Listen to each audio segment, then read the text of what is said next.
Women, let's be honest for a moment. We have all had those days, those moments when we look at our husband and we think to ourselves, why does he keep doing this? Doesn't he see that this thing annoys me, frustrates me? The frustration, the disappointment can be real. But here is a question for you.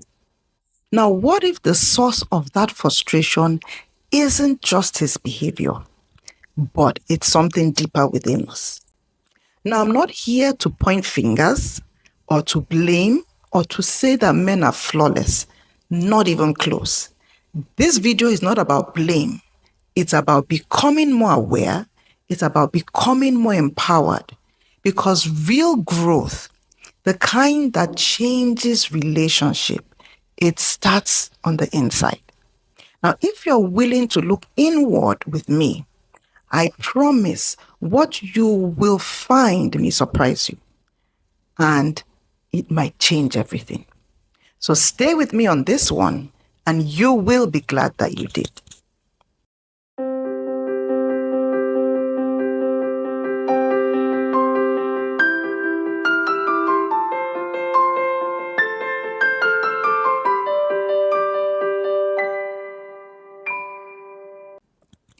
Welcome back to my channel.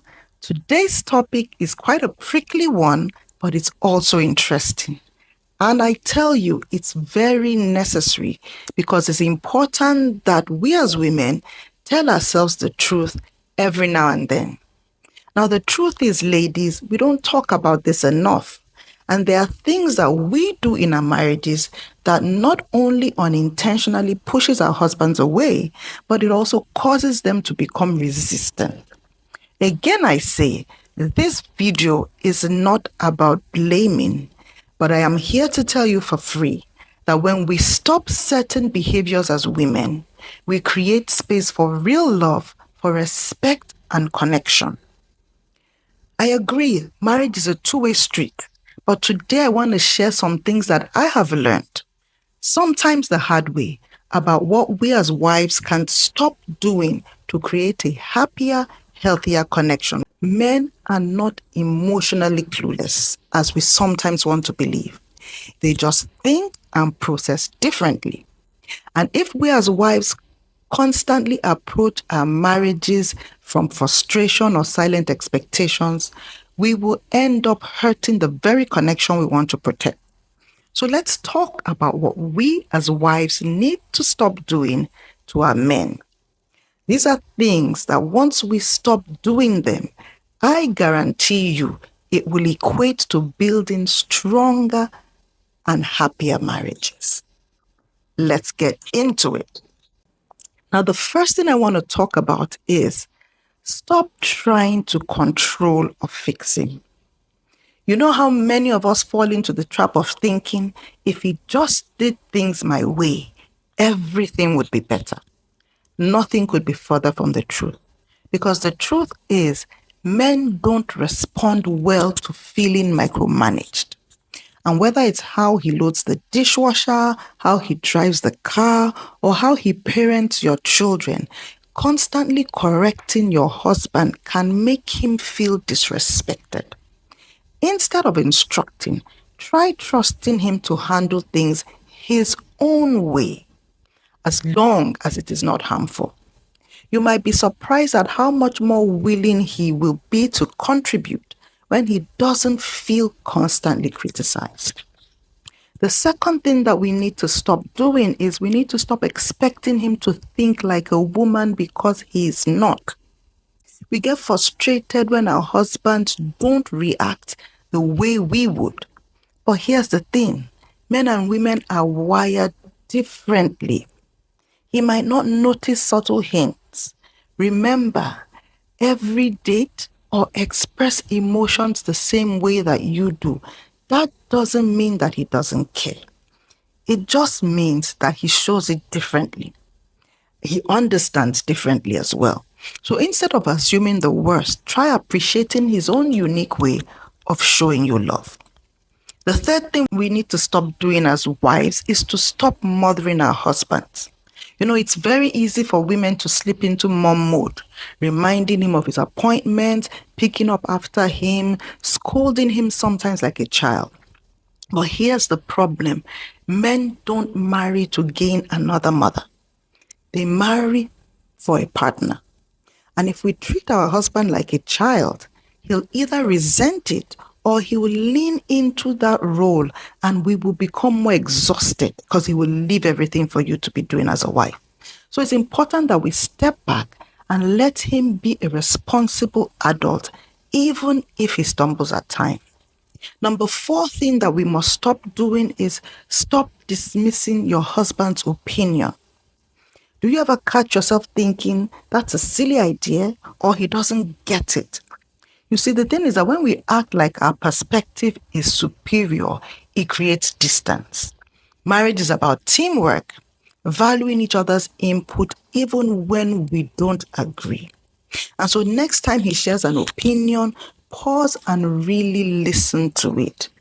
You might just be gaining a new perspective.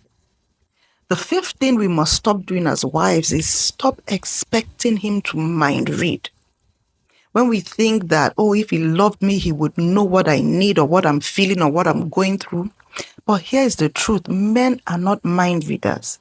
And so instead of silently hoping that he'll figure it out, try to be clear and kind in your communication.